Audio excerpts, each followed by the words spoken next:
Welcome to Next on the Tee with Chris Mascaro, the show where you get the inside access to the best minds in the game. Each week, Chris has the privilege of chatting with top instructors, legendary players, course architects, and industry insiders. If you're looking to improve your game, gain a new perspective, or just hear some incredible golf stories, you are indeed in the right place.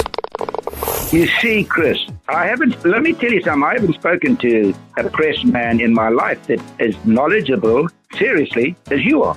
Never. You do such a great job. It kind of makes me feel good all of a sudden. You do so much for the game. You're so kind to all of us that are out there in the game. You know, we need more people like you in the game of golf. Thank you for pressing play. Now, grab your clubs, step up to the tee, and let's get started. This is Next on the Tee. Hey, Next on the Tee Nation. Thanks for coming back and tuning in to this very special segment of Next on the Tee. I'm your host, Chris Mascaro, and I have the privilege of getting to spend some time with two of my favorite guests, two guys that are out there playing on the Champions Tour, Olin Browne and Billy Mayfair. You guys know both of them. They've been fantastic guests on this show for many years. Olin, a great college player at Occidental College. Their MVP award is now named in his honor. He won out on the Korn Ferry Tour. He has won on the PGA Tour, and he has won a couple of times so far out on the Champions Tour. 2011 U.S. Senior Open Champion, so he's a major champion out there. Billy Mayfair, a former U.S. Amateur Champion. He has also won several times out on the PGA Tour, 5 in all. And now out there continuing to play on the PGA Tour Champions and feeling very strongly about his game heading into this season, which you'll hear. So, folks, I can't thank you enough for making Next on the Tee a part of your regular golf content. I'm so excited to bring these conversations to you. You're going to learn more about them as individuals. You're going to learn more about their careers. You're going to learn about how they feel heading into this season and about all the changes that are about to take place in 2026 around the PGA Tour, and maybe a little bit of excitement about potentially Tiger Woods joining them out on the Champions Tour next year. He turns 50 in late December. So sit back, relax, let us take your mind off everything else going on in your life for the next hour or so. Okay, before we get started, I want to give a shout out to our friends over at the Pittsburgh Tribune-Review. TribLive.com is the leading news website for Western Pennsylvania with news around the clock. Pittsburgh Pro Sports coverage, a high school sports network, a podcast network, which you can find Next on the Tee on. So go out and bookmark TribLive.com or download the Trip Live app for free and stay up to date with all the news in Western Pennsylvania and this show. I also want to talk about our friends over at the Pittsburgh Brewing Company and Iron City Beer, a brand that I have loved my whole life and started drinking when I was 21 years old, of course. Whether you're a hacker or a scratcher, the secret to a successful day on the links is knowing when it's time to grab an iron, even if that means keeping it in the bag till the 19th hole. If it's been a while since you've reached for Pittsburgh staple beer, it's time to revisit Iron City. Thanks to their incredible new facility in Creighton, the best-tasting Iron City beer ever made is now available at a course near you. Iron City pairs well with any lie and sky and serves as a friendly reminder that there's always next round. Iron City Beer. Best enjoyed while enjoying life. And this year, get ready to experience a game like never before at the Keep, the brand new Bill Bergen and Reese Jones co-designed course at Macklemore. Nestled high atop Lookout Mountain, the Keep offers breathtaking vistas that are made even more spectacular as the autumn colors paint the landscape in rich hues of red, orange, and gold. With its challenging layout and awe-inspiring views, every round here is an unforgettable adventure. Whether you're taking on the signature holes or just soaking in the scenery, the Keep is where your best golf meets nature's finest backdrop. So grab your clubs and join us up at Macklemore. The Keep is open for preview play, and it's waiting for you. And experience distance and forgiveness all at once with the new QI35 driver from TaylorMade. QI35 is designed to give golfers more distance from more of the face while maintaining maximized forgiveness through high MOI designs. Whether you're looking for low spin and maximum workability or easy launch and plenty of adjustability, it's available in low spin, core, and max models. QI35 also has a full assortment of fairway woods and rescues to deliver distance and forgiveness throughout the top end of your bag. Check them all out online at TaylorMadeGolf.com. All right, now back with me is another one of my all-time favorite guests, Olin Browne. This makes the 14th time that I've had the privilege of getting to spend some time with Olin. Let me remind you about his background. He's from Washington, D.C., played his college golf out at Occidental College in L.A. He joined the golf team as a sophomore and gradually moved up to being their number one player. He was named a first-team all-conference, all-SCIAC golfer in 1980 and again in 82. He was inducted into their Golf Hall of Fame in 1997, and their Golf Annual MVP Award is now named in his honor. He turned pro in 1984. He won 4 times out on what is now the Korn Ferry Tour, twice in 91, once in 93, and again in 96. He's won 3 times out on the PGA Tour and twice so far out on the Champions Tour. In 2005, he was named the PGA Tour Comeback Player of the Year. In 2011, he added a major championship to his resume, winning the U.S. Senior Open at Inverness over in Toledo, Ohio. And over the course of his playing career, he's had those 5 wins, plus 102 top 10 finishes, 253 top 25s. And he's a guy I'm rooting hard for each and every week out there on the Champions Tour, and I couldn't be more excited. I get to have him back with me again this week here on Next on the Tee. Hey, how are you, my friend? We used up most of our time with that intro, bro. I didn't know I was on a shot clock. Good to be back with you. Thanks for having me. All right, so a couple of things right up front. First of all, I before we get into all the golf stuff, I got to ask you, your folks back at Occidental College, LA Fires. Is everyone okay out there? Is everything all right at the school? Yeah, Occidental is kind of wedged in between Pasadena and LA, and so it was just south and west of the Altadena-Pasadena issues. And I think, as far as I know, things are pretty okay. Now, I got a really good friend who's a fire chief out there, captain, and I talked to him, and he said it's worse than you're seeing on TV. And Wow. of course, all of our prayers are going out to everybody who's involved with that. But it's just one of those horrifying convergences of situation and weather and I don't know about the other stuff, but just one of those kind of terrible occurrences that we experience every now and then. If a hurricane devastates, like Katrina hit New Orleans and the fires there in LA, it's inexplicably difficult for people. And so a lot of people are in our thoughts and prayers. 100%. All right, so let's talk about happier things on the opposite side of that coin. Your Washington Commanders, my friend. How surprised were you about how well they turned it around this season? Well, I think shocked is probably at the forefront of everybody's, kind of thinking. I think everybody was excited when they were able to get Jaden Daniels. I was very pleased that Chicago grabbed Caleb Williams because there was something special about his season last year. And guys like that, the last guy who had a college season that was reminiscent of what Jaden Daniels did last year was Joe Burrow. Just happened to be at the same school. And I think there are parallels to be drawn there. And then the way Burrow took on the NFL quickly, and Jaden Daniels proved his mettle right away. He earned a captaincy. He earned the starting job. He earned the respect of his teammates. And the guy has no heart rate. You look at him in the heat of the moment, and his eyes don't dance, and he's sitting there calmly. He's not trying to suck in air. He just seems like he's made for that environment, and he proved it over and over and over and over again as they made a run right into the playoffs. And then they went into Detroit and beat what was really arguably the best team in the NFC. They were decimated by injuries, but they were a juggernaut all year, and the number 1 seed, and they won that game. And so, you can't say enough positive things about the way the team handled it. Dan Quinn, coming from Dallas,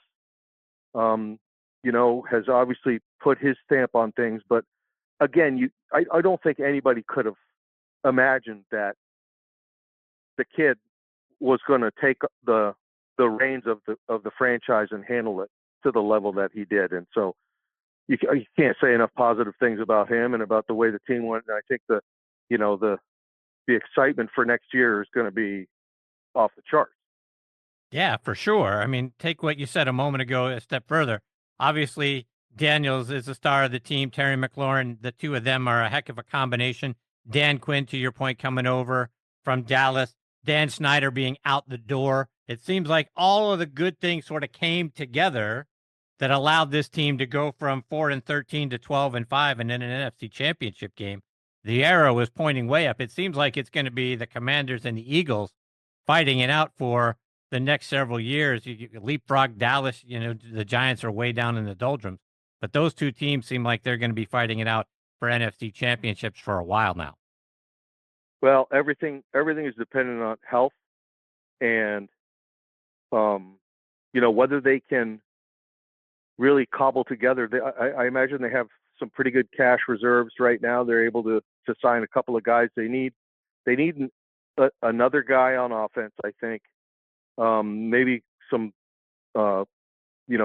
interior linemen so that they can get some heavy running going, although they ran the ball better down the stretch than they did generally as the year progressed. They kind of blossomed into the team that they became there for the playoffs as the season went on. And, Sainer still looks like he was a really good pickup, slot corner, but played a lot of over on the edge and matched up with other teams' lead receivers and so forth. And, I think they did a hell of a job. And I don't know Dan Snyder. I never met the man, but, for 20 plus years, he's made Washington fans miserable. And I don't think there are a lot of teary-eyed people that he's not involved any longer. All right, let's switch gears. Let's talk a little golf. And want to get your thoughts. One of the big stories on the PGA Tour has been, unfortunately, in my opinion, the adoption of smaller fields, fewer tour cards, cutting the number of Monday qualifiers, doing that in half. They already have 8 signature events, which have limited fields with no cuts. In my mind, this was all done to compete with LIV, and so the top players can get a larger share of the pie. But it comes at the expense of the guys like the grinders on tour, the guys that are making the great stories that come from nowhere to inside the top 125, inside the top 100, the guys that make the Monday qualifiers and go on to win a tournament or at least contend. I don't know. What are your thoughts? I feel like this isn't a great thing for the tour. The tour was founded in 1968 when it broke away from the PGA of America because it wanted more autonomy, right? Yep. And, these kinds of issues have been part of the conversation for a long while. And back when Arnold Palmer and Jack Nicklaus and guys like that were leading the tour, they were trying to figure out a way to showcase them better and maybe peel them off for event. They understood the value of a legacy and a legacy against a legitimate field in legitimate tournaments on a legitimate tour. And, look, I was never a star. I had a pretty good career on tour. I played 17 or 18 years out there. And I think that my age group, my peers, the guys that I grew up playing with and idolizing and playing against, they don't like what's happening. It seems to me that in a sports environment where sport is expanding, they got expansion franchises every now and then in football. They got expansion franchises every now and then in basketball. If they don't like the city that they're in, they move to another one. They relocate. But they've expanded football opportunities with first whatever it was, the USFL or the XFL or whatever. There were players that came off of that out of that environment and had successful careers. And Kurt Warner is one of them, right? And ended up winning a Super Bowl and going to the Hall of Fame. And so I'm not a fan of reducing opportunities. The problem is that the tour freaked out when LIV did what it did. And in an effort to respond to what they did. They dropped the hammer on their best sponsors and said, "You guys have to jack your purses. You got to double them." And they're trying to squeeze blood from a stone everywhere they can. I don't know. It seems to me like part of the deal with being a PGA Tour member is that you were part of an enterprise that was building a legacy and establishing legitimacy for the long term. And I have a hard time looking at these players nowadays and thinking that they're caring about building anything and leaving anything behind. I think they're just trying to take the chips from the middle of the table and bring them to their side of what's what. And yeah, I understand it's the ultimate high wire act, right? It's the ultimate capitalistic sport. You eat what you kill, and that's part of the process. And people, they get maybe callous about it. You certainly have to be tough. You're exposed at all times. I mean, look what a guy like Rory goes through every time there's a major championship that, for example, coming up, Augusta, where everybody in the world wants him to win it, and it's really going to be the lead talking point. Or his performance at the Open Championship when Cam Smith won it, or at the U.S. Open last year at Pinehurst. The exposure for a guy like that, he's bearing the brunt of a lot. And everybody wants him to succeed, but they also want the contrast between, the thrill of victory and the agony of defeat, that whole thing. So I just find it hard to believe that the millions and millions of dollars that these top players are making isn't satisfying to them. I mean, there are two things. Paul Azinger said it forever. He said players choke for two things. They choke for history and they choke for cash. But there needs to be a legitimate tour. And if you start reducing fields, and if you have every tournament, I mean, the biggest argument that the tour was trying to make about LIV is that it's got short fields. Well, if you got elevated events with 70 players in them, and the same players are playing against each other all the time, you don't have any storylines there. You got the same outcome all the time. Scotty Scheffler dominated last year. And I would think it'd be boring to watch the same guys play against each other all the time. I'd like to see some fresh blood out there, and you certainly are robbing, it seems to me, Peter to pay Paul on this one. If you just take everything and shrink it down, because the next generation, what are you going to do for the next series of stars that's going to float the boat, right? There's a lot to talk about here, and we could take up the whole show. I guess the short answer to your question is I don't like seeing what's happening, and I don't think that the current enterprise that's being founded or built is building something that has lasting power or that has, any kind of a legacy to it. I just think it seems to me that you got rich guys complaining about not making enough money, and so they're orchestrating things so that they get more of the pie. Yes, 100% there. So let me react to a couple of things you just said, because this whole reaction that the PGA Tour has had to LIV, I kind of go back to the 80s when Pepsi started spending a lot of money on commercials and getting people like Michael Jackson involved and that sort of thing. And Coke reacted by, we got to change our formula. Now we need new Coke to stay up to date with what Pepsi's out there doing. When that that was maybe the biggest single flop ever. Right. That didn't need to happen at all. I feel like the PGA Tour has overreacted to what LIV has done. They could have just kept things going the way it was. Everything would have been fine, but they've overreacted. And now it has become, like you said, and I've said on this show for the last several months, it's become about money. And to your point, the same guys. LIV has 48 guys.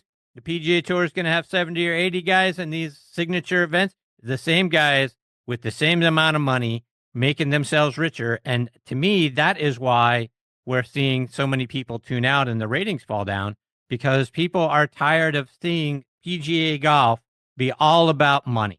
These millionaires trying to get more of that pie.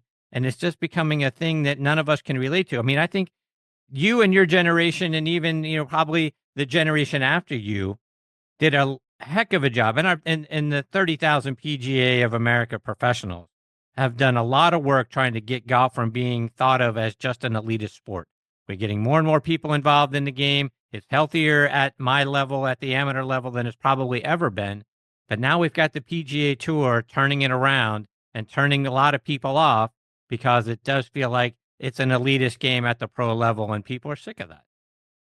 Well, I think a major complaint about modern professional sports is that the athletes aren't as compelling because they're much more buttoned down, they're much more corporate, but they're less interesting because it takes so much of a commitment, and there's so much to be made from it that, like the characters of the game are a thing of the past, right? Yeah, now that's a great point. You don't hear stories anymore in the NFL like from people like Artie Donovan, right? Who was one of the all-time characters, or Jack Lambert, or people like that. But you need a career, and you need to be part of a legacy in order for that to have legs. And I think that when rich guys flying private complain about not making enough money, it falls on deaf ears, because people they're not interested in that. They're interested in the truth, which is the sport, which is the competition. And if you minimize the number of guys, or you reduce the number of guys, the competition is less compelling. You have a 70-man field with no cut. Who cares, right? Guys are showing up. They're not giving their best. If they're in the bottom half of the field, they couldn't care less. They're going to cash their $150,000 check and fly home on their net check. And I think there's some of that that's really off-putting. And it's a privilege to be able to do something like this for an entire career. I'm 65 now. I've done it since I was in my 20s. I got on tour when I was in my early 30s, but let's call it for 30 years. I've been able to compete at the professional level, and I consider that such a privilege. And I know these guys, they're in the throes of it right now, and I'm sure that they feel the same way to some extent. But, in this day and age, things are tough all around for a lot of people. I think a little more self-awareness would be maybe be the call of the day. 100%. Couldn't have said it better. Let's take a little different bent a little bit. I've talked with several of your peers, and to a man, they've told me that if Dean Beeman was still the commissioner of the PGA Tour, we never would have had the split in the pro game that we're seeing now. Live never would have become a thing. Same holds true if Mr. Palmer were still alive. Do you agree with that? It's a loaded question for sure. Dean Beeman didn't allow beards, and we sure as hell weren't wearing shorts in practice rounds. And there was a protocol, and people were expected to adhere to it. You needed to speak positively about the tournaments and about the golf courses and about the whole entire experience. And, in this day and age, information age, things have been a little bit looser, and people are allowed to be a little bit more honest about the way they feel about things. And look, the media want to get into the players' lives, right? They want to know what they're doing, what they're feeling, how they're going about what they're doing. But it's a dangerous place to be, because, there are guys who have answered some questions really honestly and been taken to the woodshed in public by commentators or newspaper guys or talk show hosts or whatever. And so it's a very difficult line to toe. I think it's probably not accidental that Arnold Palmer wasn't around by the time this thing happened. I think that he would have been a very strong voice. Now, if he'd given his voice to the live cause, I think they would have had a lot of legitimacy. But I think if he had spoken out in defense of the PGA Tour and the history of the PGA Tour and what he was a part of and what he really built, I think they might have had a harder time. So the very least thing that you could say about it is, this thing occurred in the absence of probably the greatest name, or one of the 5 greatest names, let's just say, in our sport. As it pertains to Dean Beman, Dean had a very clear idea of what he was trying to do. He formulated his plan. He executed his plan, and he didn't bridge any assaults on that juggernaut, right? So I don't necessarily know that Dean would have had a problem with what Liv was doing. He may have found a way to work with them. I think big part of our problems are due to the fact that people wouldn't talk to one another, and whether overtures were made and rejected, or whether they were not responded to, or whether they were never initiated at all, we'll never know, because there are 2 sides to this, and each side has its story, and somewhere in between the 2 stories lies the truth. So Right. there's an awful lot of blame to go around to an awful lot of people, and I think that it's really easy in hindsight to maybe have looked at things and tried to approach it differently. I certainly think that, look, if somebody's coming in and they want to become part of who you are and what you do, worst thing that you can do is ignore the idea. You got to at least take a call and have a conversation. I don't know if that ever happened. So Right. That's where we are, right? And now we've got a split in golf. Nobody, to my mind, the guys who are least pleased are the guys who left. The guys who stayed. I'm sure that several of them were approached, but elected not to go, right? Right. The guys who left, they left stardom and exposure for a globe-trotting experience. I haven't seen much live stuff. It's not, it's part of the fabric of wherever they go, and it's an experience, but I'm not sure that all those guys are all that ecstatic about. You hear them all saying they want to come back and play majors, and they want to come back and play the tournaments that they miss playing. I mean, they've said that. But, they decided to accept the cash and bolt. So until there's any kind of some kind of a reconciliation, we've got divided golf. And I don't think the fans are thrilled about it. But, we got other problems too. The tour for the longest time rode one of the all-time ponies in Tiger Woods. I mean, he was the guy for 15 years. Nobody could touch him except Y.E. Yang, right? I mean, he set records left, right, and otherwise. He did things that hadn't been done if ever, in the longest time. He made a declarative assault on the record books of golf, and the greatest player of the history of the game, Jack Nicklaus, with 20 major championships, counting as U.S. amateurs. And he was an easy guy to follow. He was exciting. He hit the ball like nobody's business. He executed shots. I mean, that shot that he chipped in at Augusta on 16 with Chris DeMarco in the final round, I mean, that kind of stuff is fairy tale. Right. And it was like he was the preeminent athlete worldwide. And golf hadn't had that really since Jack, and hadn't had that since Arnold Palmer. And so we were riding high, and while tennis had Federer, or Sampras before him, then Then you had Djokovic and Nadal. They had a similar type of thing, but they had times 3, right? And the big question is, when those kinds of things happen, is what are you going to do when that guy retires or when that guy's no longer relevant? And guys are vying for that slot, right? Who's going to be the next guy that really shoulders the load? Rory was looking like the guy. Then Jordan Spieth was looking like the guy. Scotty Scheffler's looking like the guy now.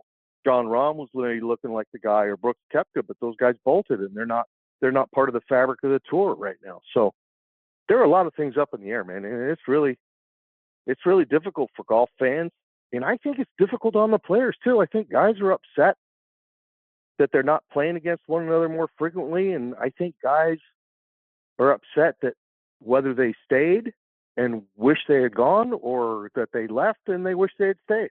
And I just think it's in flux. Yeah. So let me take what you said there at the end, because I do believe the PGA Tour has a problem, because for all of those 15 years, and it's probably been even longer than that, we know Tiger had all the health problems, and there were years he didn't play at all, if maybe just a little. But since 97, I mean, essentially all the PGA Tour eggs have been in the Tiger Woods basket. And to your point, now that Tiger isn't as competitive, and really maybe even competitive at all, I don't think the PGA Tour knows what to do. I mean, here I am in Atlanta.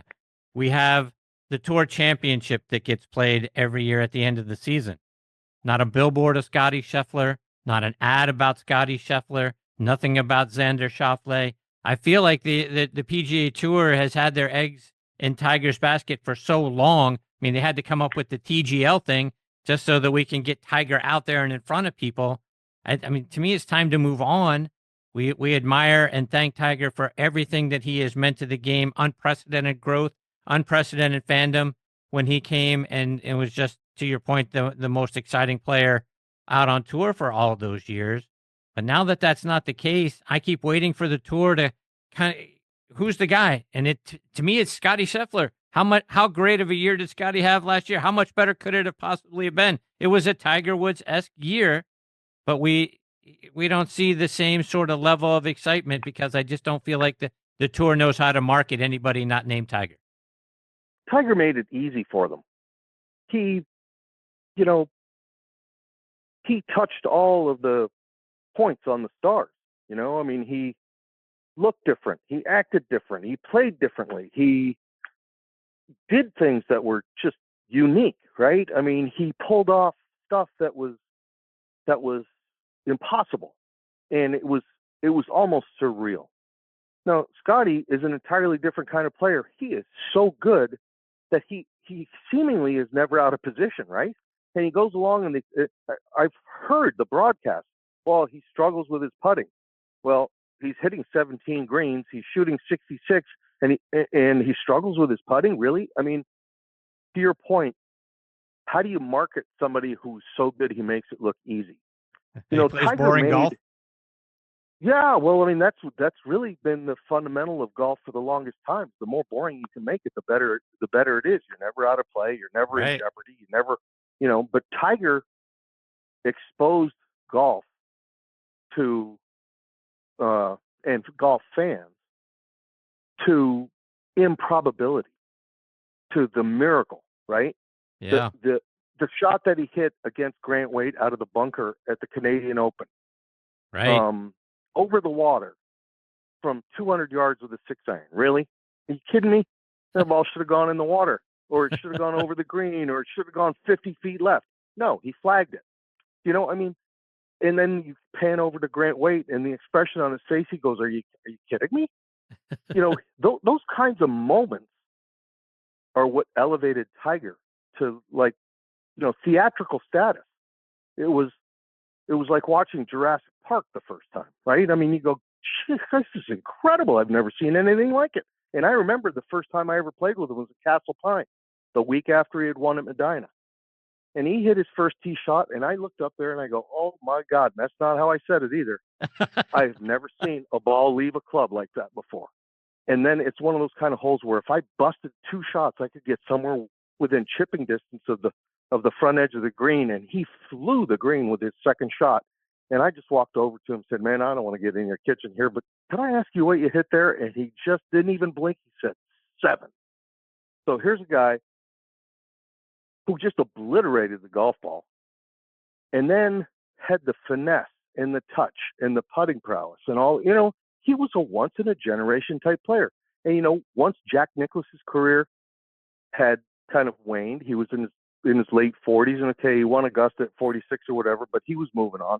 Everybody was looking for the next Jack Nicklaus. And first it was going to be Johnny Miller, and then Tom Watson, and then it was going to be Hal Sutton. Sports has always had that, right? Who's going to be the next Tom Brady? Well, if you watch TV, Patrick Mahomes is the chosen one, right? And the league is propping him up, and to the point where it's almost humorous. You feel like the fix is in because they're ensuring that 7 consecutive title AFC championship games. Really, 7 consecutive? I mean, that's above and beyond what Tom Brady did, right? Mm-hmm. But sports have always had that. Secretariat obliterated the field in 1973. Everybody's looking for the next Secretariat. Other horses have won the Triple Crown. There has never been another Secretariat. That's just the way it works. Oh, I want to get your thoughts too, because one of the things that Rory came out and talked about here in the last couple of days is maybe our sport is potentially oversaturated now. I mean, PGA Tour, Champions Tour, LPGA Tour, Korn Ferry Tour, DP World Tour, Live, now the TGL League. Is it possible that we just have too much golf to watch? Well, I think there are a couple of reasons to watch golf. One is, in particular, in the winter months, when people are locked in their houses in the Northeast and they get to tune in and watch the W at Wildlife, for example, and golf in Hawaii, or primetime golf at Pebble Beach. People want to see those great getaway spots or the classic golf courses. And the other is they tune in to watch great players play great golf. Now, equipment has had an effect on all of this kind of stuff because there are more players capable of doing more and similar things in the game. Whereas in the old days, you heard that mantra about horses for courses, right? The control hitters handled the courses like Harbortown better than the bombers, and the bombers handle courses like, Oakmont better than the control hitters or whatever. And now the game has changed so that everybody's going par 5s and 2. Everybody's getting 8 irons out of the rough and hitting flyers and hitting them from 185 or 90 yards. And so there's less variety in the game. And I think that we should hold the governing bodies to account for that, because the manufacturers and golf ball technology and equipment technology kind of dusted them off on their way to providing this great playing experience to the average person, right? I think there are a variety of different causes of, the kind of the doldrums that we're in. One is we need star power, right, to float the boat. And it's very difficult for a guy to sustain that star for 20 years, which is really the cycle of a career. And the other thing is that I don't think there's enough variety in the game, and I think that's primarily because everybody hits the ball 300 yards and everybody reaches par 5s with 5-iron. And I think that kind of changes strategies, and it changes techniques, and it changes the way golf is perceived. And to that point, and to their credit, the governing bodies are trying to address that by making some equipment changes. But there's a lot of angst about that, and it's a little bit like the healthcare issue in this country. The advocates want to make it about civil rights, and the people who want to make healthcare a commodity will be at odds about whether it's a civil right or whether it's a commodity, right? And at the same time, the people that are advancing the game are marketing Bryson DeChambeau hitting 350-yard bombs. They don't want to say, well, he ripped that one and it went 275. The guy who led the U.S. Open in driving distance in 1972 at Pebble Beach when it's June and it's a little drier, averaged like 273. The game has changed forever. It's 50 yards different than it used to be. Well, if you extrapolate that over 18 holes, every course should be 900 yards longer. Well, you can't have, there's not enough room. And Right. so I think golf is played too much the same week in and week out. There's no variety anymore. And certainly when the wind is blowing, guys are just teeing it down and hitting these knuckle rollers that get out there instead of hitting these crop dusters that end up in cornfields off the planet, which adds a lot of thrill and anxiety to what people are watching. So there's a lot of blame to go around for all of that. Yeah. Justin Thomas made a plea a few days ago to his fellow players and the folks at the PGA Tour, for that matter, for players to be more accessible and more engaging with the fans. I think fans loved Arnie and Phil because they always engaged with the fans, signed every autograph, hung around for hours afterwards. I don't know. What are your thoughts? Is JT right? Should the players become more accessible? Would that make it more interesting and maybe get some more people to come out and watch and tune in? I don't know. Maybe. I think that the hardcore fans want more information. They want to know what separates the great players from everybody else. I think there's something to that. But I watched a video of some jerkwad yelling at Zach Johnson last week at Torrey Pines, and his caddy had to come over and confront the guy.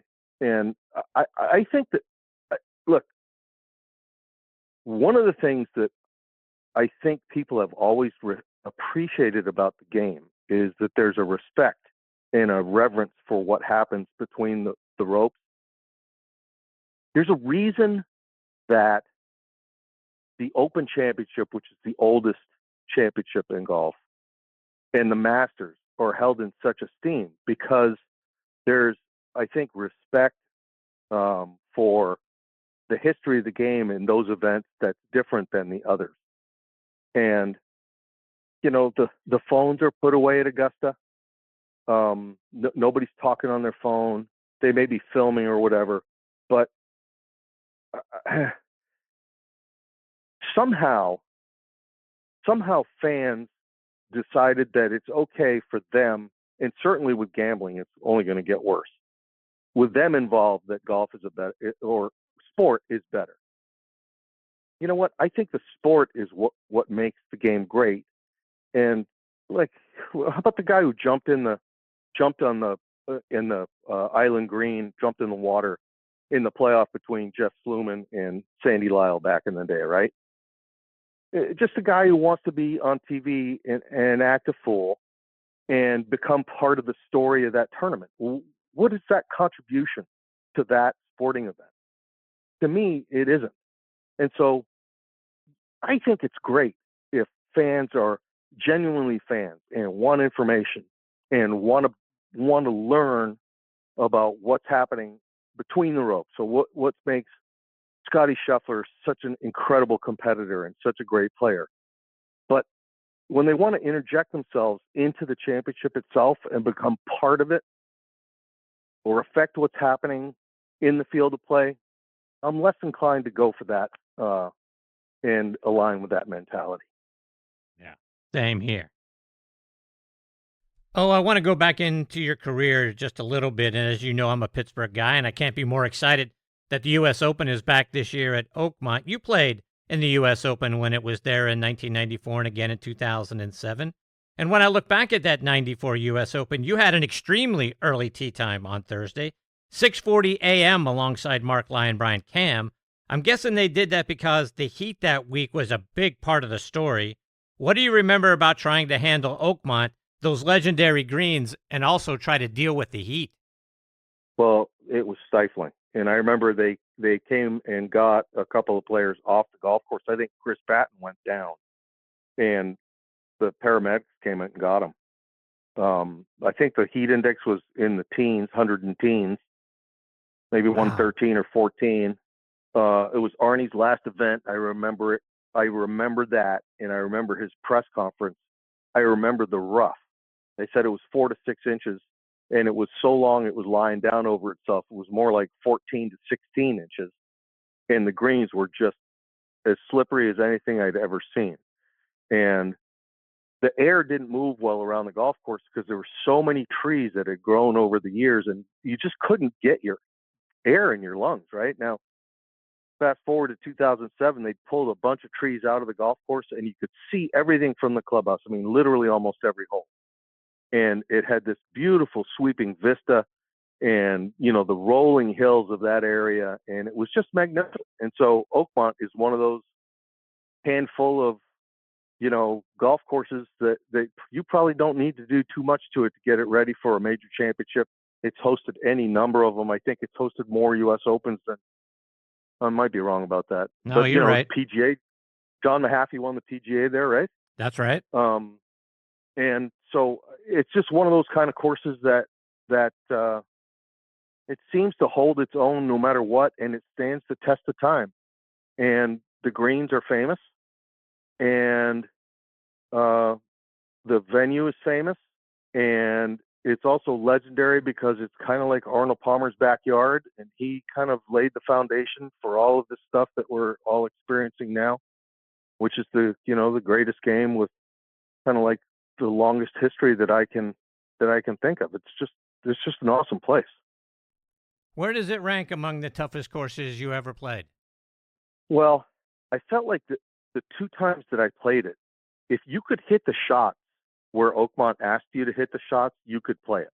Now, not to say that I did. I probably finished close to dead last in '94, and I don't know, 40th or 45th in 2007. But Oakmont, if you could hit the fairway and figure out a way to keep your ball on the green, in particular on 1, 10, and 12, you could actually play your way around it. And the beauty of a course like that is as long as you minimize like the doubles, don't make worse than a bogey.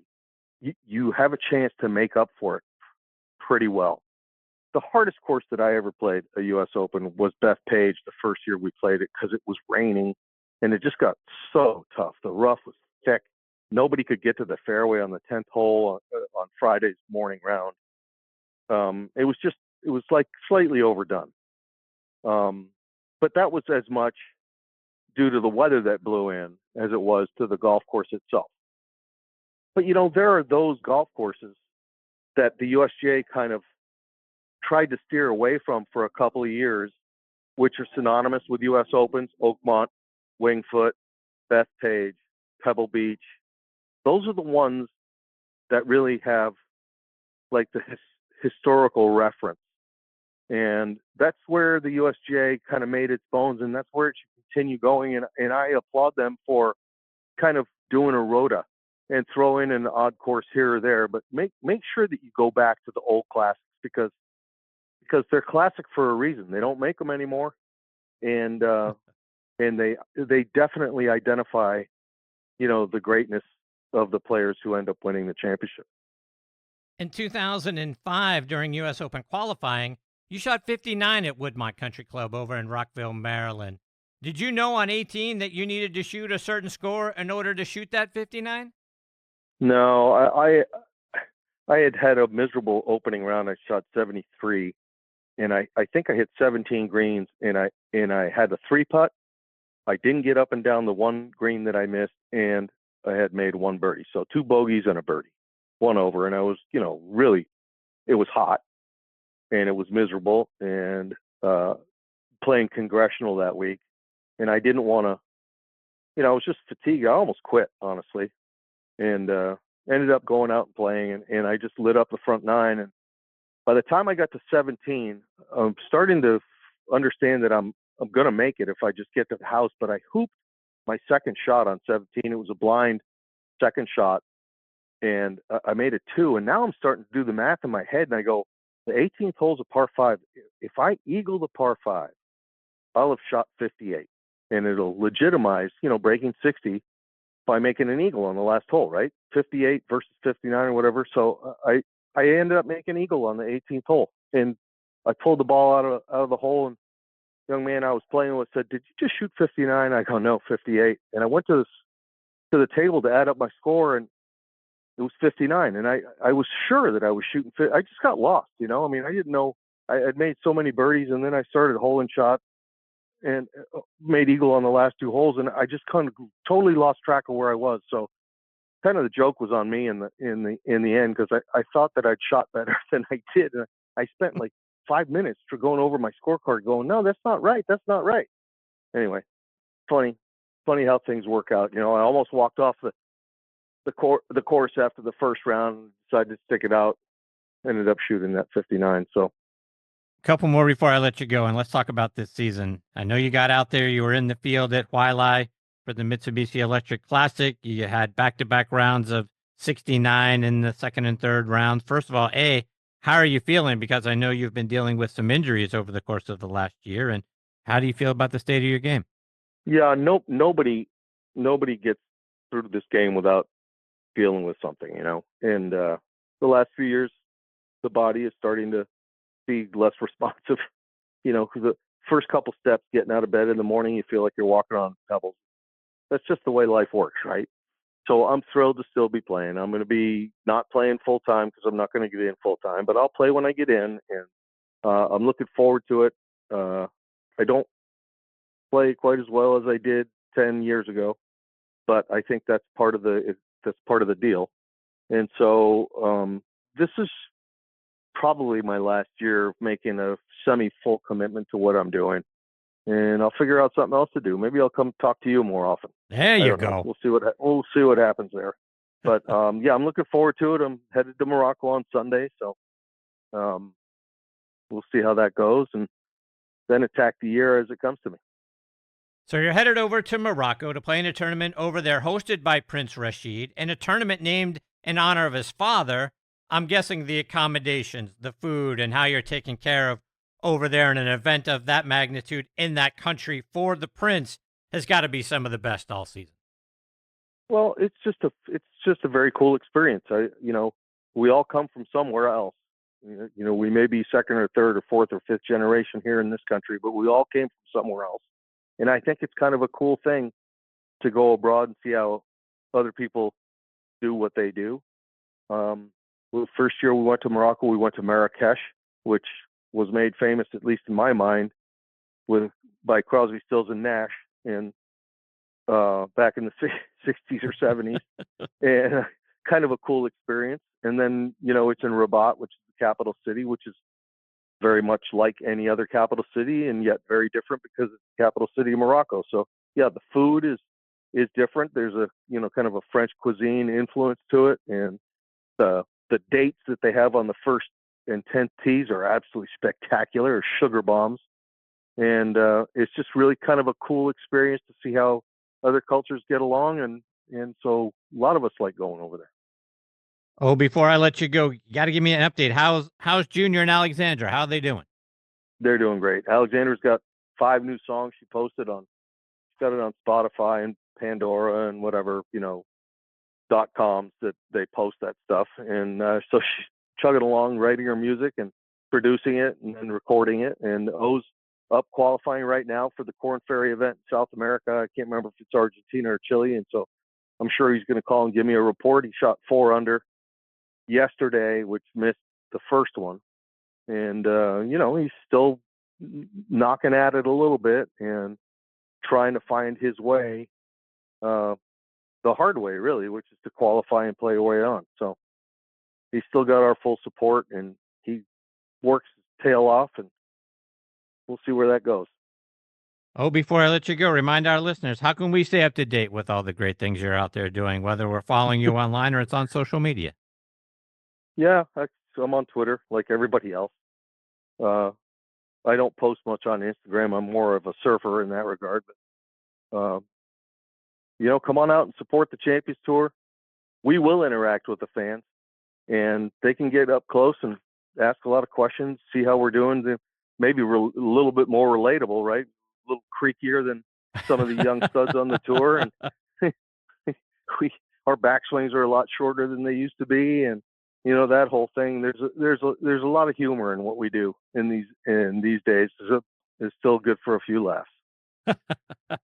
You guys are very accessible, and to me, it's the greatest tour to watch because you can interact with the players and you can get up close and personal.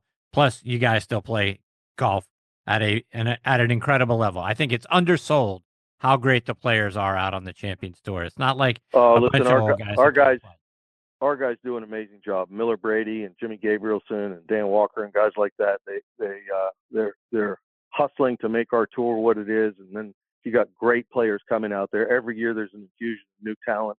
And the new talent generally is somebody that people already know, So there's kind of like a connection to the history of the game and the legacy that has been established by all these great players. And it's a great way to continue with following people's careers. And, Bernhard Langer doesn't look like he's slowing down anytime soon.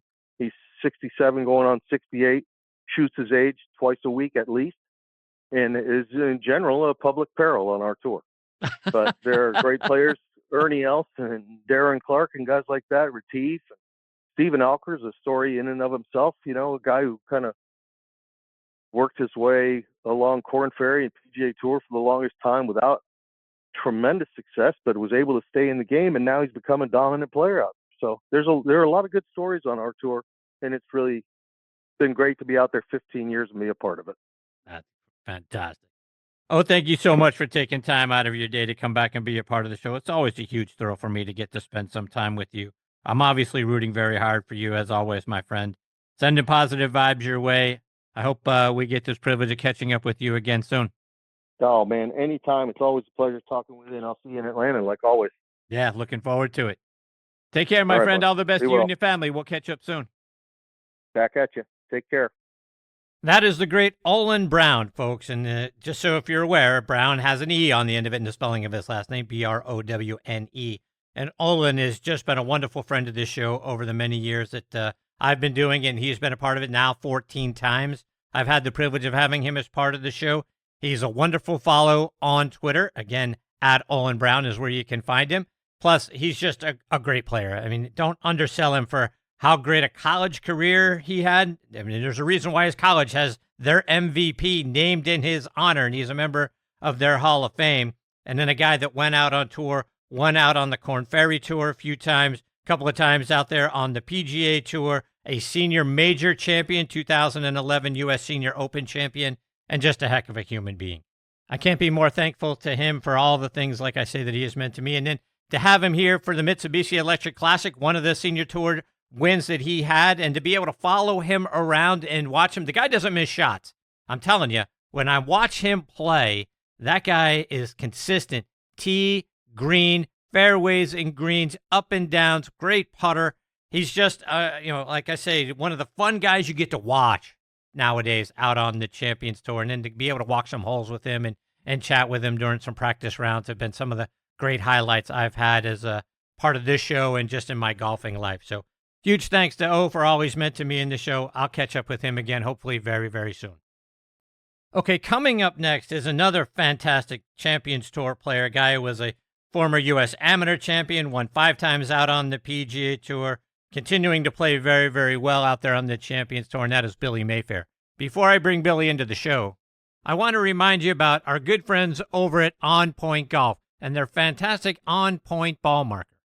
Get the #1 ball marker in the game of golf. On Point is the only 3-dimensional ball marker out there, with alignment technology and a removable coin that is approved to use according to the rules of golf. As you know, putting is all about line and pace. Mark your ball with On Point, engage with your 3-dimensional ball marker, and have more confidence in your line, execute the putt, and you're going to lower your scores. Do what the likes of Jim Furyk, PGA professionals, and amateurs alike are doing now. They use the #1 ball marker in golf and they lower their scores. You know Ken Duke and Thongchai JD. They won for the first time on the PGA Tour in 2023, and they were using an On Point ball marker. Get yours at onpointgolf.us and make more putts. And oh, by the way, you can also customize the removable coin for any club, event, or corporate outing. They make really great tee gifts and custom products. That's also going to help lower your score. I use On Point ball markers. Mine is black and gold, 3D black golf ball with a gold line down the middle to help me line up my putts. It's like having a 15th club in my bag. It's helped my game. Why wouldn't you let it help yours? Again, onpointgolf.us. See what I'm talking about. Order yours today. Okay, now back and next on the tee with me is Champions Tour pro Billy Mayfair. I've had the privilege of spending some time with Billy and his wonderful wife Tammy the last few years at the Mitsubishi Electric Classic here in Atlanta, and it has been some of the most enjoyable times that I've had over the last 2 years. They are both fantastic people. Billy is a heck of a player and has had a great career. Let me remind you a little bit about it. He's from Phoenix, Arizona. By age 15, he had become such a great junior player that Boys Life magazine featured him on the cover of their March 1981 edition. Played his college golf at Arizona State, where his 1986-87 scoring average of 70.59 is still among some of the best in school history. He won the 1986 U.S. Amateur Pub Links Tournament. He backed that up by winning the 1987 U.S. Amateur Championship, defeating Eric Rebman 4-3 at Jupiter Hills Golf Club. He won back-to-back Pacific Coast Amateur Championships in 1987 and 88. He also won the 87 Haskins Award for being the nation's best collegiate golfer and was a member of the Walker Cup team that year as well. In 1988, Billy turned pro, and he won 5 times out on the PGA Tour, also had 19 runner-up finishes and 91 top 10s. The Arizona Golf Association presents the Billy Mayfair Trophy to the local player with the lowest weighted scoring average. And boy, I just couldn't be more excited that I get to have Billy back with me again here this week on Next on the Tee. Hey, Billy, how are you and Tammy doing? Oh, we're doing really good. We've been home now for a couple months now with the off season, and we got settled back here in Arizona, and we're happy, and things are really going good. We are though looking forward to. We leave this weekend for the start of the tour in Morocco on the Champions Tour, and we're both really looking forward to getting the year going. So I want to come back to that in a minute, but before we get into this season and next week's tournament, I got to ask you, as a guy who is an Arizona State alum, your Sun Devils had a heck of a college football season. I mean, Yes. ended up losing a close one to Texas, but back-to-back 3-9 seasons to get into the playoffs and make a big run had to be a heck of a year. Oh, it was. It was a lot of fun with the new coach. We had a new AD there at the school, and everything turned around really quick. And he's a good young coach. I think he's the youngest coach in the NCAA, and he's a go-getter, and has done a wonderful job. The athletic director immediately, secured him for 5-6 years in there, and he says it's his dream job. So, hopefully he can continue the Sun Devils going and all that. The tough part now is that they're a target now, so it's going to get a little bit tougher and all that. But it was really fun to make the playoffs. I thought we were going to beat Texas. A couple bad calls there at the end, but it was great to see. It was great for the Sun Devil Nation, and got us all pepped up again. Yeah, I was rooting hard for you guys because as a Steelers fan, you guys have Hines Ward as your wide receivers coach, and I wanted to see Hines add a national championship ring to his 2 Super Bowl rings. So I was rooting hard for you guys. Disappointed, to your point. A couple of tough calls there at the end. It might have been different.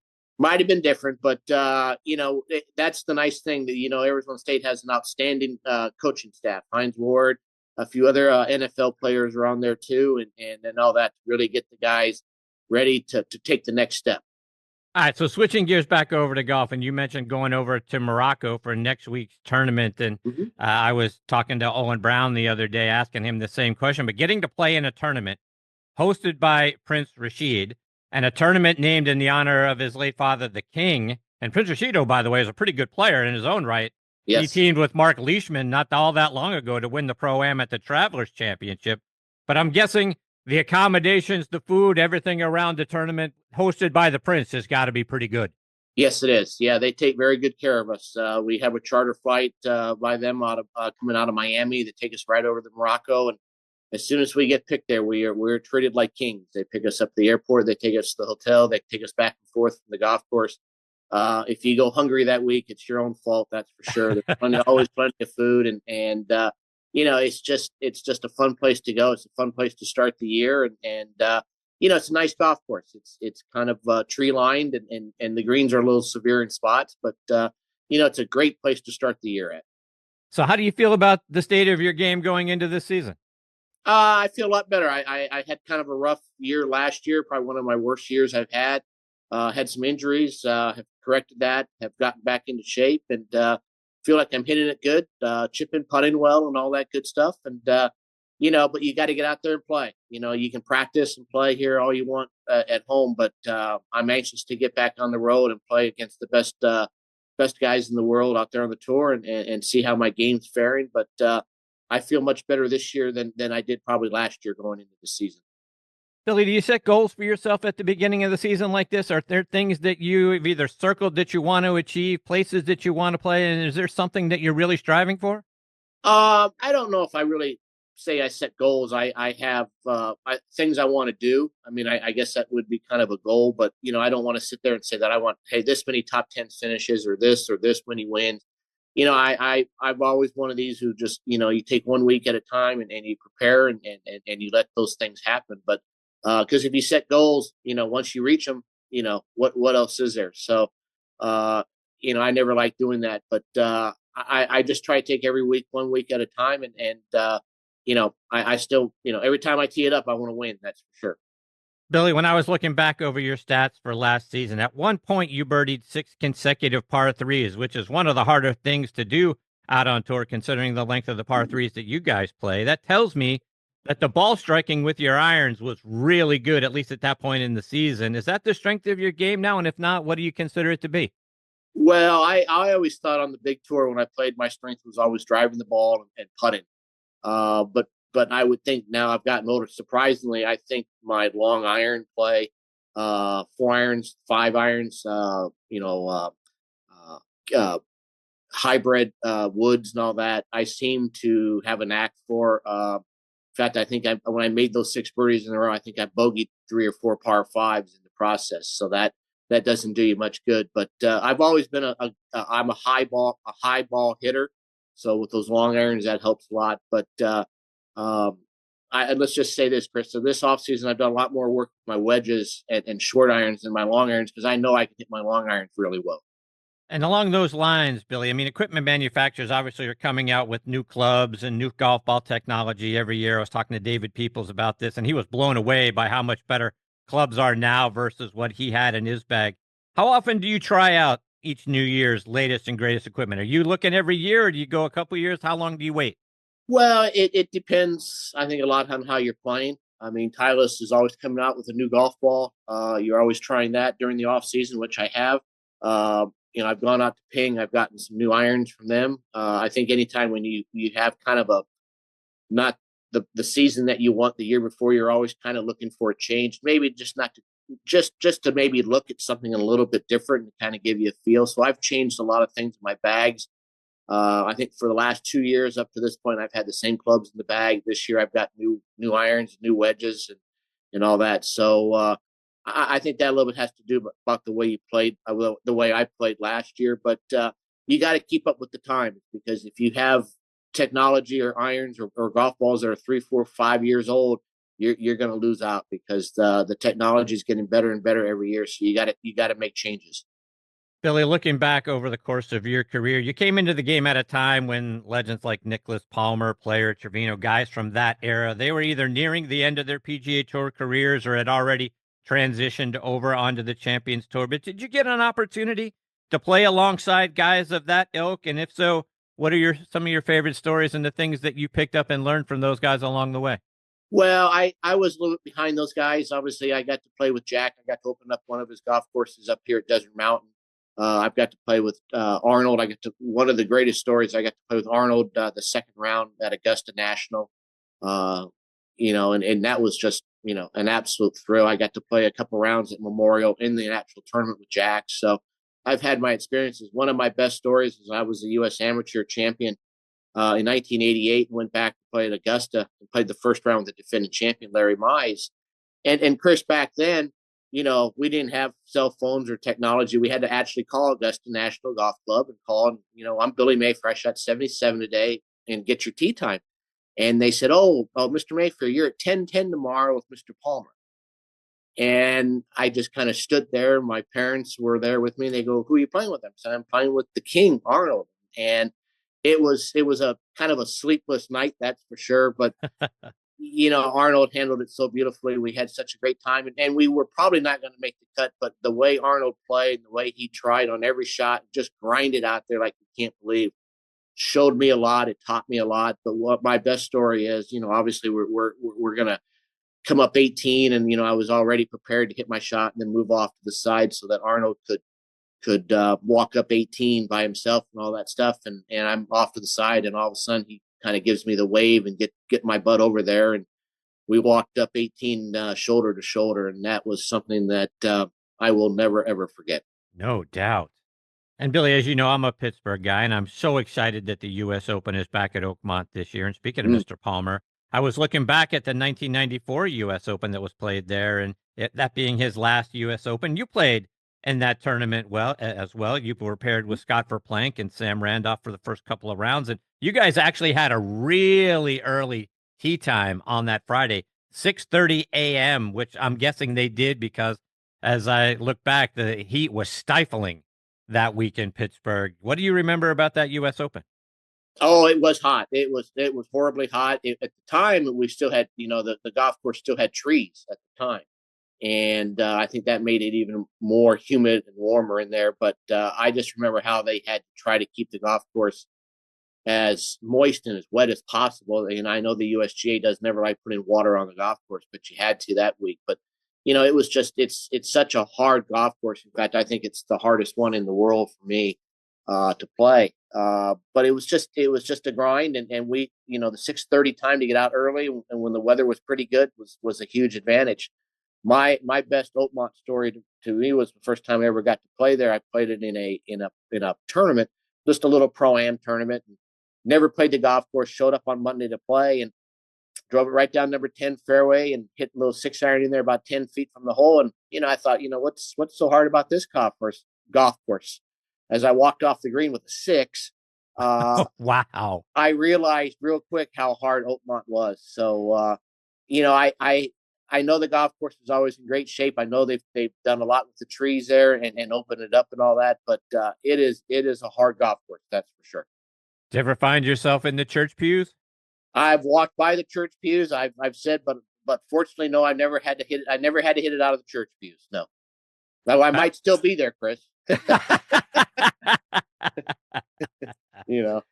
Yeah.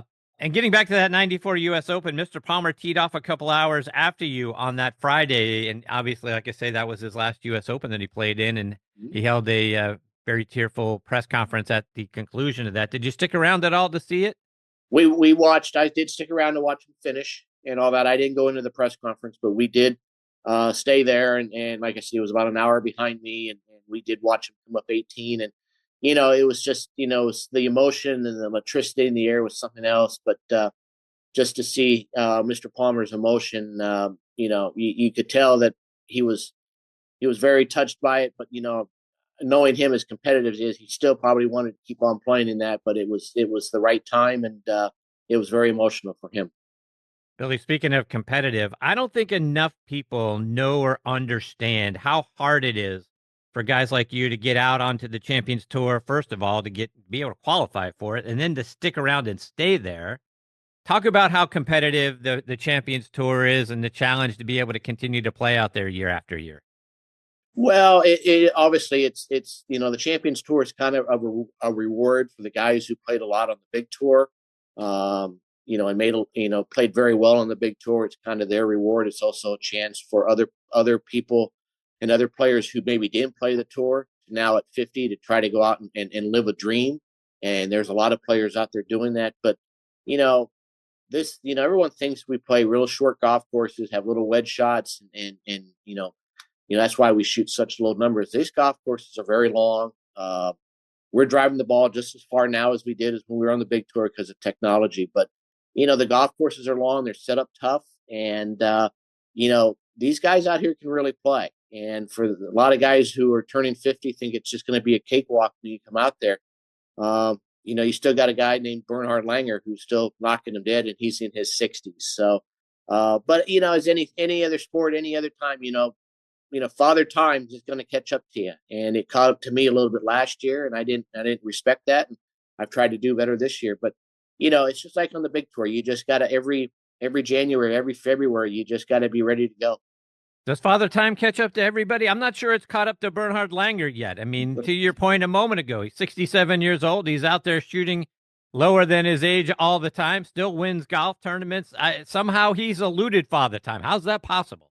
Well, he's always taking good care of himself. He's always eating real well. He's done that. But, I've seen him in the locker room, and I know his feet hurt at times. I know his leg hurt him a great deal last year after his little accident playing pickleball and all that stuff. But, he still was able to win the Charles Schwab Cup. So, he's like that Energizer bunny. He just keeps on going.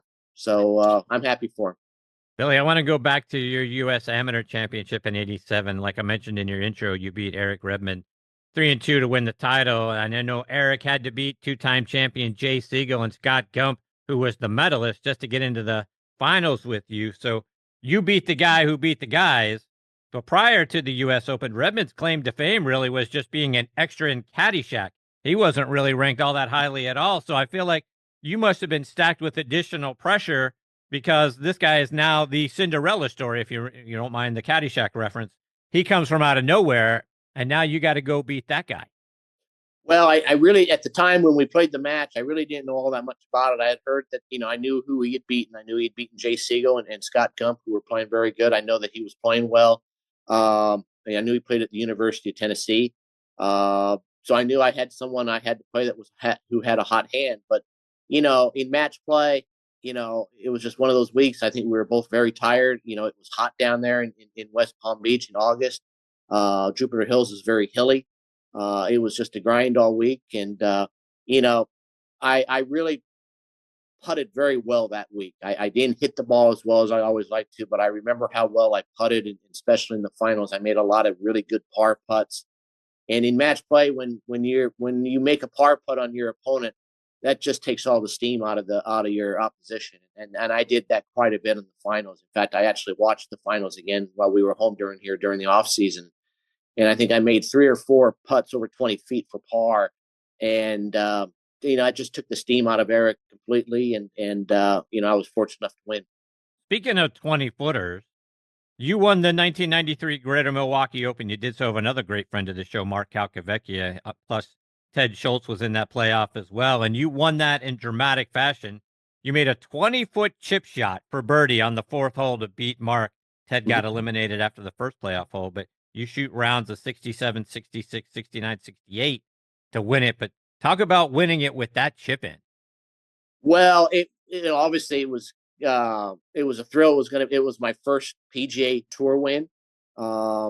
It was, to get to be in a playoff and with a good friend of mine like Mark Calcavecchia was. And it was funny. It was on the 10th hole. And I remember I missed the green to the left, and he hit it in there pretty close. I know he was inside of me. And, I chipped it in, and he ended up missing his putt. So I went, trying to just get to the next hole to winning the tournament. So it was a surprise. I think the funniest story about that one was they actually went off the air. ABC was covering it, and they went off the air. Nowadays, they would never do that. But my parents were home watching it, and they went off the air. They didn't show the playoff on TV. So my parents didn't know for about an hour afterwards because, the internet wasn't like it was and stuff. But ABC actually went off the air. So my parents sitting at home didn't know what happened until I called them, which was about an hour later. So that was a killer for them. No doubt. And speaking of them, when we've talked in the past, you've told me that you realized that you were probably going to be good enough to make a living playing professional golf when you were a junior at Arizona State. Mm-hmm. What I didn't know until I was doing more research on you is you decided to turn pro at that point. You didn't tell your parents that you weren't going back to school. What was that like, trying to finally tell them, get the courage to say, hey, I'm going to go make a living here on the tour? Well, school wasn't my best subject. I struggled in time. I know now why, because of my autism. I think why I struggled so much in college.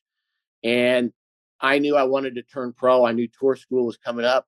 I think the giveaway on all that was when Ping sent me a tour bag to the house with my name on it. And my mom opened it up and saw it. I think she kind of realized I was turning pro. And they wanted me to go back to school, but even when I decided to turn pro and go to tour school, they did support me and all that. But I think when the tour bag showed up at the house with my name on it, I think that's when they kind of knew what my decision was going to be. Billy, I want to kind of get your thoughts on what's going on around the PGA Tour nowadays, because when you won the Tour Championship in 1995, the total purse that year was $3 million. By far the largest purse on tour that year. Now the average purse is in the somewhere between 8 million and 25 million. Yeah. $1 million, in an average purse back in 1995. Heck, a guy finishing second gets that much money nowadays.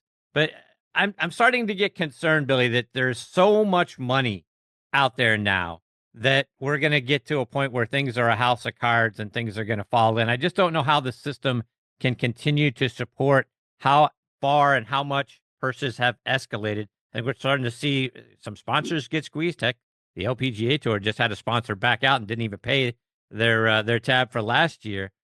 Concerned at all about what you're seeing, that maybe this isn't actually really good for the game at the pro level? I'm Chris. I'm very concerned. I don't think I'm sad to hear that about the LPGA. I know that the Shriners tournament in Las Vegas this year was the first time, I think, in 35 years that they weren't the sponsor.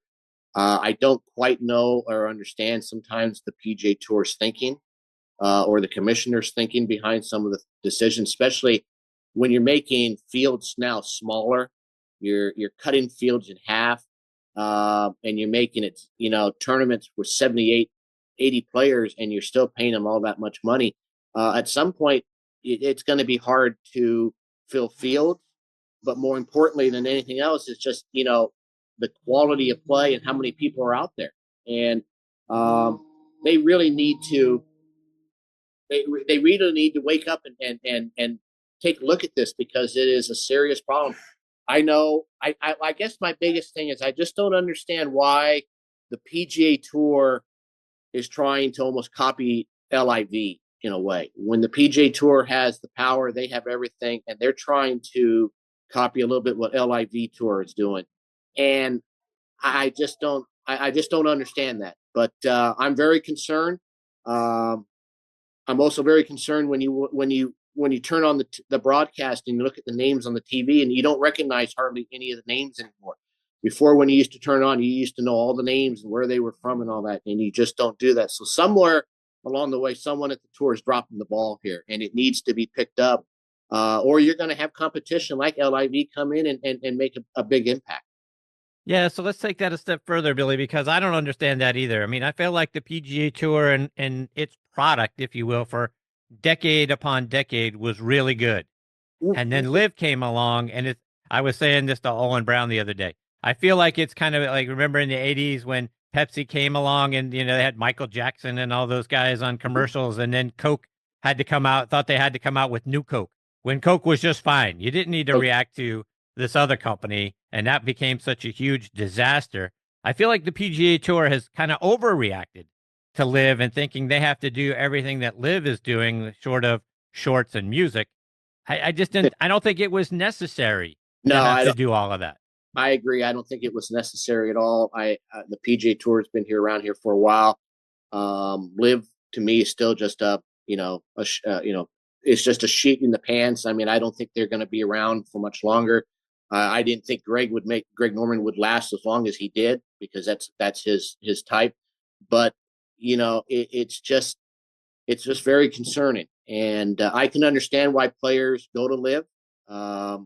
I know that the money's real good; it's guaranteed, and I know that the PGA Tour has a lot of issues that the players don't want to deal with, so they go and play Liv. And the tour's made those changes because they don't want these young players to go and sign up for Liv. They want to show you that, hey, you come out here, you can do this. And to me, they don't need to do it. Chris, I'll give you a perfect example. Right here in Phoenix, next Monday at the Phoenix Open will be the last Monday qualifying ever for the Phoenix Open. And, it's horrible. They've taken away the section spot. They've now taken away the 3 spots on Monday that qualify for the tournament. They're increasing the purse and they're shrinking the field. And to me, that just doesn't make any sense. Plus, let's remember this: it's taken about $250,000 out of the section's pocket here in Southwest Section's pocket, because now you don't have the Monday qualifiers. So, shame on you, PGA Tour, because you shouldn't be doing this. You should be trying to help players. You should be helping more players. You should be helping the sections. You should be doing all this, and they're killing them, and they're going in the wrong direction really fast. Yeah, and I think I share that exact same sentiment, Billy, because to me, the You talk about money out of the section's pocket. I mean, our PGA and LPGA professionals, to me, have done such a wonderful job over the last several years growing this game. We have tee sheets full all over the country thanks to them. And I mean, obviously, COVID, the one silver lining of COVID is it got more people to take up the game of golf because that was one of the things we could do is go be outside. Right. But the game has steadily grown since then, and people have stayed with the game. But what we're seeing now is fewer people watching the PGA Tour on TV. Ratings were down about 20% last year. Yep. And I think that's because people are tired of what we're seeing, not only with this decision to reduce fields and the money issue and the live versus PGA Tour. It's become all about money and all that sort of thing. I feel like the tour and professional golf is going the wrong direction while the game is at its most popular that it's probably ever been. It's a shame that we can't marry those two things up. I just don't understand the decision making. I don't either. I agree with you 100%. I think after COVID, it showed how popular the game came back. I mean, of one of the few things after COVID that did get very popular, and golf was one of them. The decisions that Jay Monahan is making at the tour just don't make sense to me. I don't know if he is scared of losing his job, which they just renewed his contract. I don't know if he's that scared of live or if he's just that scared of the competition. But he doesn't need to be. The PGA Tour is going to be just fine. The charities are going to do great. But, when he goes on TV and says that the TV audience is stronger than ever, that's not the truth. I think we are losing our TV audience a great deal. And when you show tournaments, all the time on TV and, the Champions Tour, you think you got to stay up to 10:30 at night or midnight to watch the Champions Tour. That's just not good business. No, it isn't. And I tell you, it's interesting that you mentioned that because when I try to stay up to watch you guys, it's hard to do. It's late at night and all that sort of thing. I think it dilutes what you guys are doing. I think, to me, what the Champions Tour is the best tour out there because you guys are accessible. You're good guys. You interact with the fans. I think it's one of the best experiences you can have if you want to go watch professional golf. Go watch the Champions Tour because, as you said earlier on, these guys are good, to steal a phrase, and you guys are still playing golf at a very high level. But on top of that, you get better access to the players, that the guys that were your heroes, back in the day. I think they're doing you guys a disservice by putting you on that late. Well, I do too. I do too. Especially you have a PGA Tour play and then you got to replay it, and then you show the Champions Tour. It's disrespectful to us. More people recognize the names on the Champions Tour than they do the PGA Tour.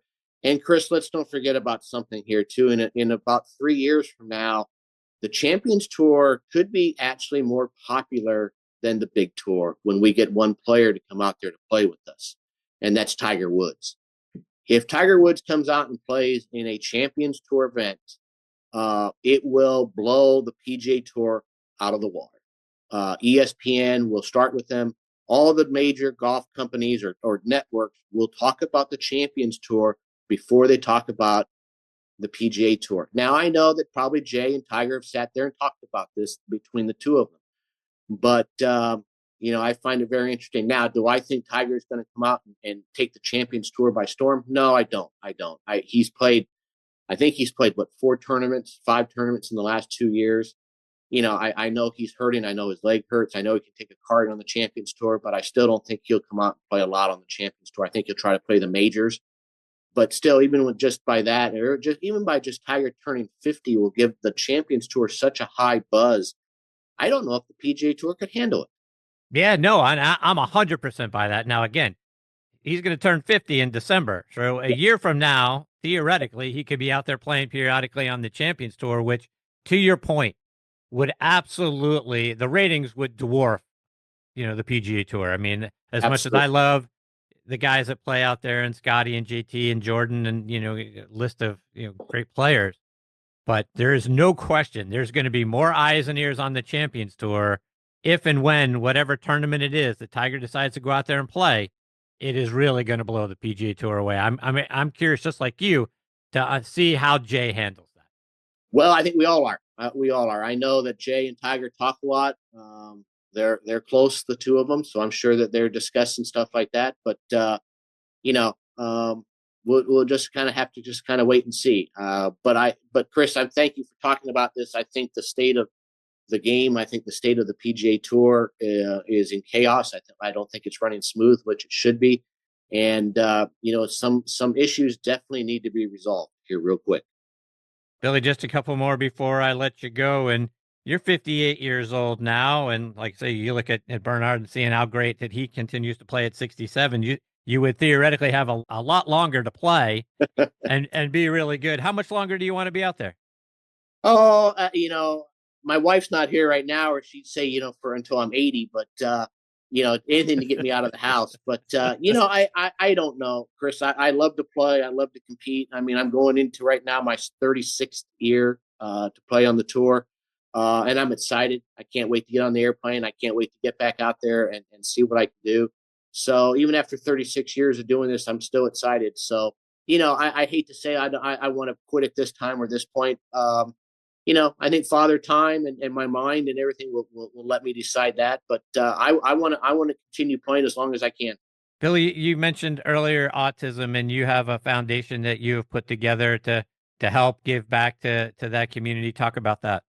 Well, I was diagnosed with high functioning autism, and my wife and I have done a lot of work with autism around the country and all that. And our main focus being not just only to help the people who have autism, but to help the family members of an autistic person because they are left out a lot. The parents, the grandparents, the other siblings in the family. So my wife and I have tried to do things to help that, to make more awareness. I did a podcast a couple of weeks ago and heard some great responses from people. People out there are becoming that this is a very national thing. Autism it affects about everyone at some point or not. So Tammy and I are very excited. We'd love to talk about this stuff. We'd love to help people, to give them suggestions. And at billymayfair.org, you can tune into and see what we're doing and what we're going. And like I said, we're moving real fast here. My wife's writing a book right now, and we're trying to help a lot of people out there. Speaking of Tammy's book, and you know I'm jonesing to read that thing. Where are you, or where is she with that? And when can we look forward to getting our first copy to read it? Well, Tammy's still working on it patiently and all that. And once we can redo it a few times and get it edited and get it out, Chris, you know you'll be one of the first people to have a copy of it. I promise you that. I'm looking forward to it. Billy, before I let you go, remind our listeners, how can we stay up to date with all the great things that you're out there doing, whether we're following you online or it's on social media? Like I said, billymayfair.org is probably the best website to catch me onto. If you have comments about golf, about me, about autism and all that, log on to there and help me out. And like I said, I'm playing a full schedule this year. And if you get out to one of our Champions Tour events or around, you know, yell at me and I'd love to talk to people about it. So I'm excited about my 36th year coming up. And, you know, it's maybe, Chris, we can talk real soon with a big W by my name. Yeah, I'm looking forward to that day. Yeah. Billy, it's always a huge thrill to get to spend some time with you. I'm looking forward to seeing you and Tammy again this year out at TPC Sugarloaf for the Mitsubishi Electric Classic out there. I hope we get an opportunity to spend some time together in between now and then. You know, I'm rooting hard for you, and hopefully we get to catch up again soon. Well, thank you, Chris. Thanks for having me on, and Happy New Year. And to all the fans out there watching, and keep watching the Champions Tour and listening to Chris, because he'll keep you up to date. There you go. Take care, Billy. All the best to you and Tammy. Look forward to catching up with you soon. We'll talk soon. Sounds good, Chris. Thank you, sir. See you, Billy. Bye-bye. That is the great Billy Mayfair, folks. Can I tell you how great of an individual he is? And on top of that, he's got a fantastic wife. Tammy's just outstanding. She was on the program last year. Hopefully we get to have her back on before too long as well.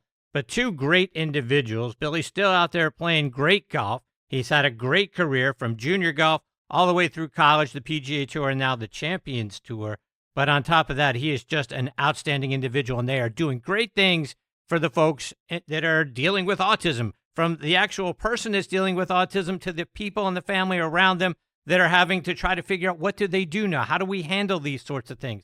So they have to learn how to cope with that as well. And they're doing great things to help those folks. So go out there and check out the Billy Mayfair Foundation, support them, learn some things about what's going on. I can't say enough great things about those two individuals. I'm very excited that I'm going to get to see them again this May at the Mitsubishi Electric Classic. Again, like I said at the top of the interview, those 2 hours the last couple of years have just been two of the best hours I've had all year. I can't say how much I enjoy those two people enough. Looking forward to catching up with both of them again very soon. All right, my friends, it is time for me to put a bow on this special edition of Next on the Tee. My thanks again to Olin Browne and Billy Mayfair for making both of these segments so much fun to be a part of. I hope you joined it as well. And I can't thank you all enough for being the greatest supporters in the history of podcasts, bar none. Until next time, hit 'em straight, my friends.